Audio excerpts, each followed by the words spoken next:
Simple exercises used by the Japanese to rebuild leg strength after 65, done entirely in bed, before your feet ever touch the floor.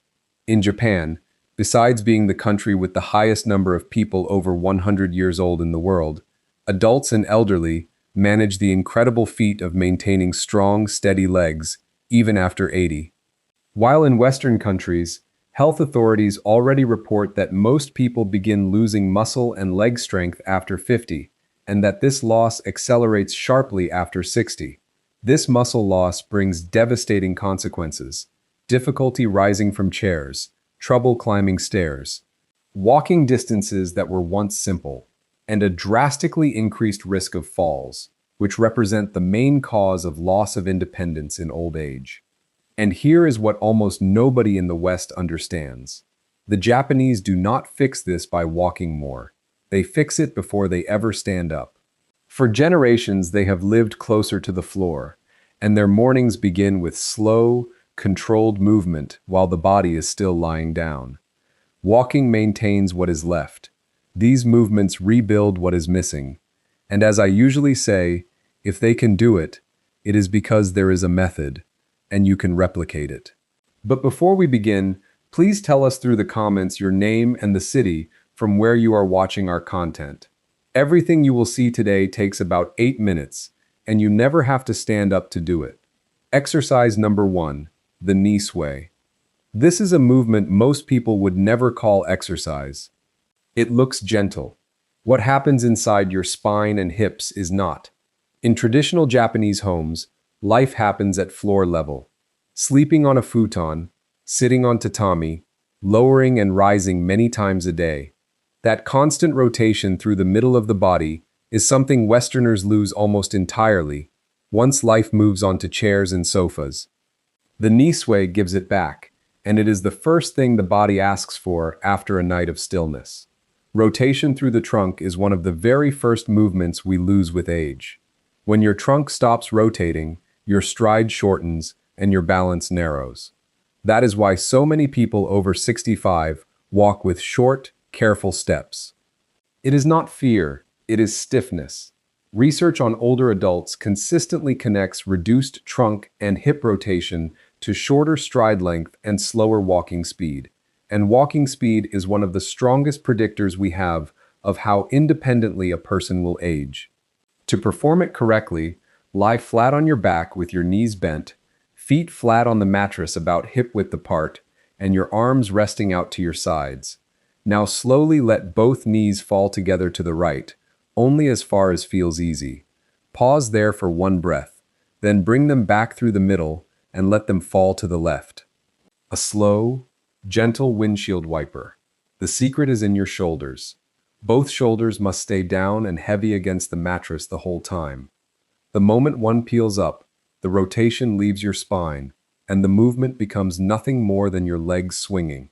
Take 3 full seconds to fall to one side, 3 to come back, and breathe out as your knees drop. For beginners over 65, start with 10 slow sways to each side. Progressively increase to 15. If one side feels tighter, and one side almost always does, give that side 5 extra. A common mistake is rushing, using momentum instead of control, which turns a spinal movement into a leg movement. Another frequent mistake is forcing the knees all the way down to the mattress on the very first morning. The range returns on its own within a week or 2. Never chase it. Beyond mobility, this movement gently mobilizes the lower back and prepares the hip joints to accept your body weight. Many people find their morning back stiffness is already gone before they sit up. For adults over 65, I recommend this every single morning as the very first thing you do after opening your eyes. Exercise number 2, the side-lying leg raise. Here is a muscle group almost nobody trains until it betrays them. The muscles along the outer side of your hip.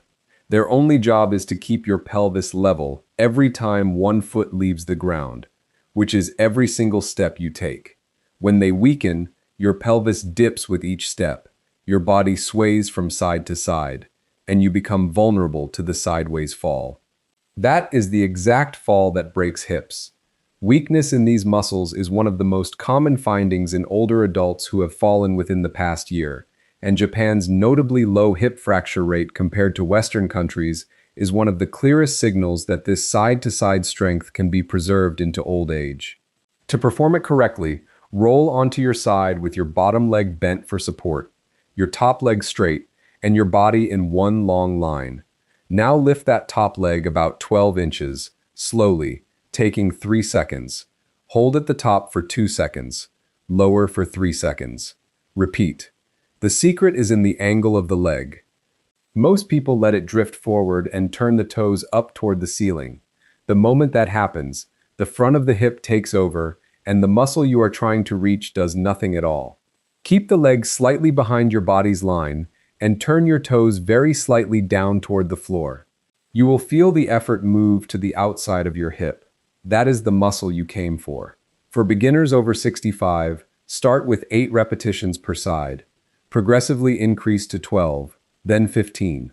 Once that becomes comfortable, add a light ankle weight or a resistance band above your knees. A common mistake is rolling backward during the lift to make the movement easier, which quietly hands the work to other muscles. Keep your top hip stacked directly over your bottom hip. Another frequent mistake is lifting the leg far too high. 12 inches is plenty. Beyond that, the pelvis tilts and the exercise stops working. Beyond fall prevention, strong outer hip muscles take an enormous load off the knees. Many people with nagging outer knee discomfort find it eases within a few weeks because the knee stops compensating for a hip that was not doing its job. I recommend performing this once daily, every morning, on both sides without exception, even if one side feels far weaker than the other, especially then. If you're still watching this video and finding these insights valuable, please comment number 2 below to let me know you're here. And if you haven't subscribed yet, I recommend you subscribe and turn on the bell so you don't miss any videos. Your support helps us continue creating good content to inform and inspire you. Now, let's move forward. Exercise number 3. The single leg bridge. This is the one that feels almost too easy for the first 2 seconds. Then it does not.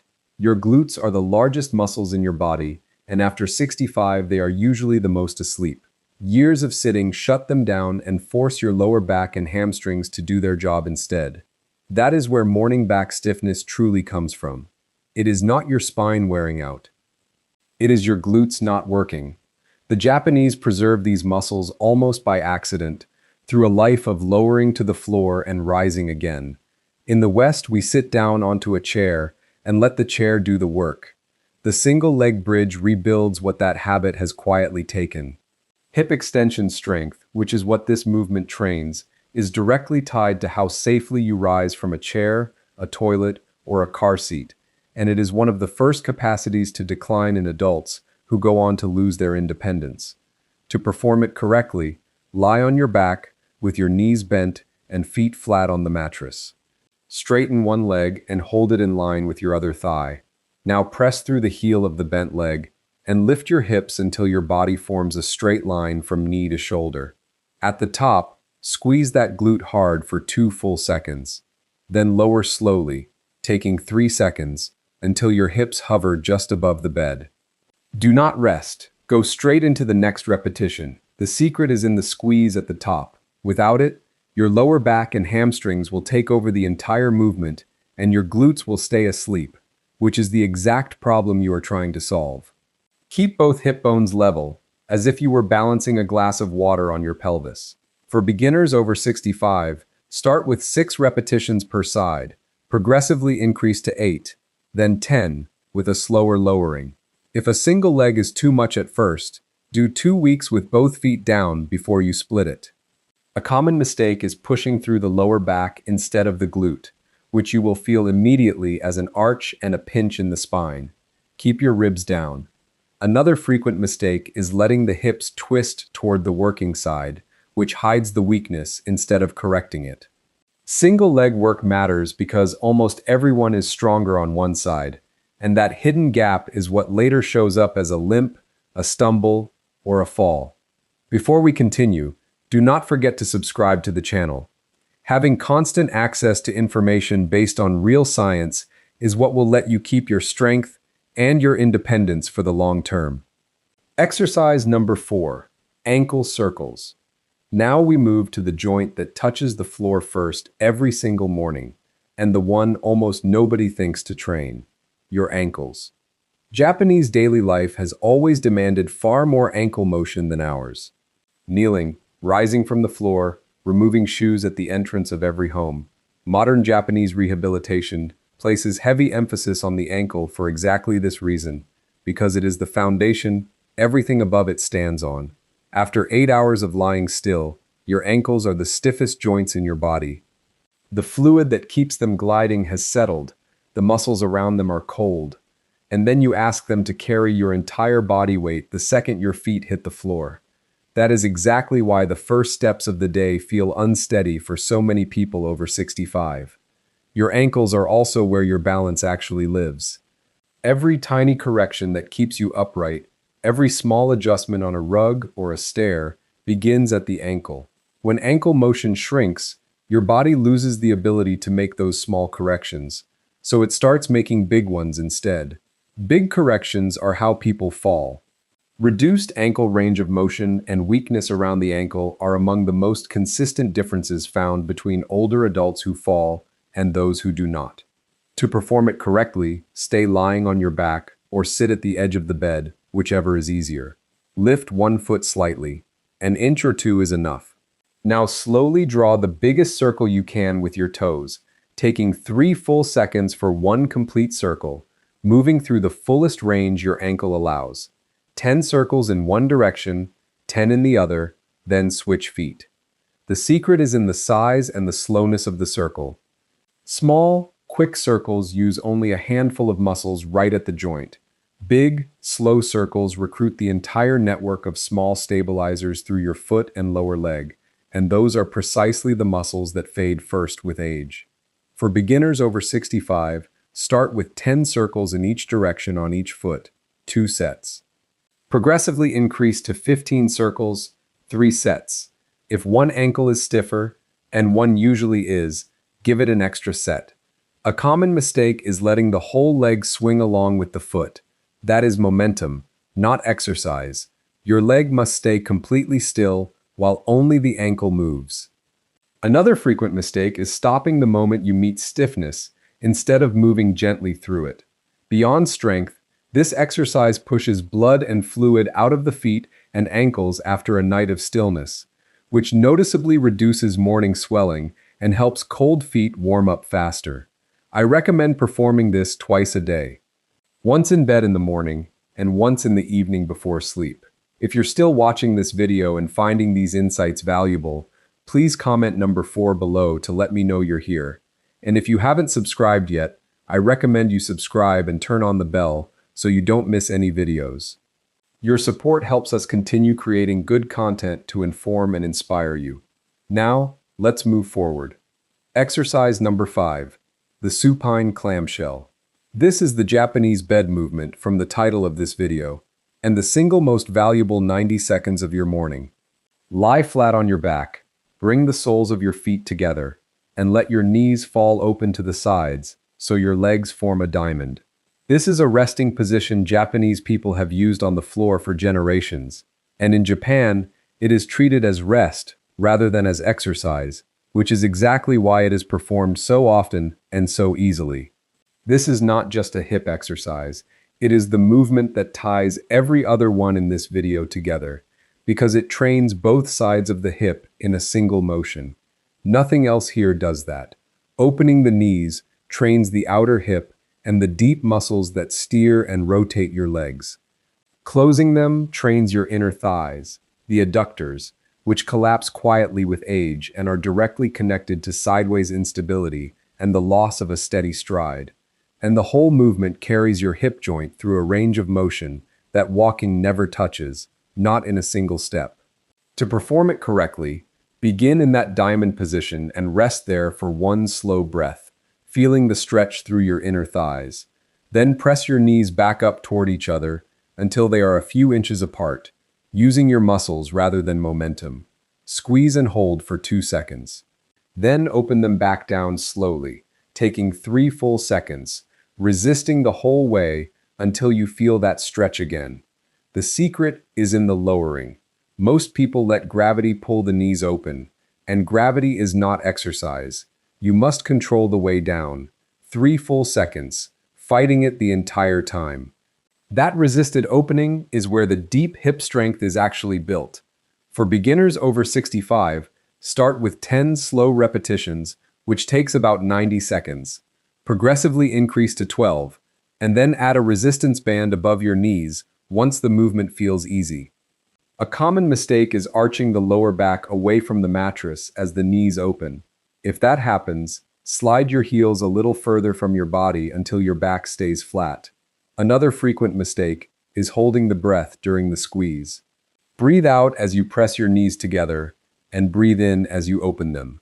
This exercise is not suitable for anyone recovering from recent hip replacement surgery without clearance from their doctor, because it moves the hip through rotation. For everyone else, it is one of the safest and most complete hip movements that exists. This is the exercise that changes everything. And if you only ever do one movement from this entire video, make it this one. Now let us move on to our bonus exercise, which we have prepared especially for you. Bonus exercise, the full body reach.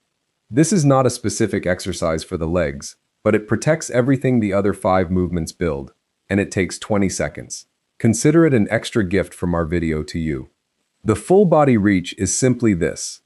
Lying flat on your back, you stretch your arms overhead and your legs long in the opposite direction, and you gently reach in both directions at once, as if something were pulling you apart from your fingertips and your heels. Spinal decompression is the primary benefit. Overnight and across the years, the discs between your vertebrae compress. When you lengthen the body in both directions, you create gentle space between them, and that space is what relieves the accumulated pressure of sitting and standing. Regular practitioners report a clear reduction in morning back stiffness within days. The second benefit is shoulder mobility. Range of motion in the shoulders decreases sharply with age, and it limits ordinary things like combing your hair, dressing yourself, or reaching a high shelf. This movement gently works to restore that reach without any load at all. To perform it correctly, lie flat on your back with your legs straight. Reach both arms up over your head toward the wall behind you, as far as they comfortably go. At the same time, press your heels away in the opposite direction and point your toes gently down. Breathe in as you lengthen, hold for 5 seconds, then breathe out and relax completely. Repeat 5 times. The secret is that this is a passive movement. You are not straining, you are lengthening. If you feel effort in your neck or your jaw, you are trying too hard. For beginners over 65, start with 5 reaches of 5 seconds each. Progressively increase to 10 seconds per reach. A common mistake is arching the lower back off the mattress to reach further. Keep your ribs down and your back flat. Another frequent mistake is holding the breath. Breathe in on the lengthening, out on the release. This movement is not suitable for anyone with an acute shoulder injury or severe shoulder impingement. For everyone else, it is the calmest possible way to end the routine and reset your posture for the whole day.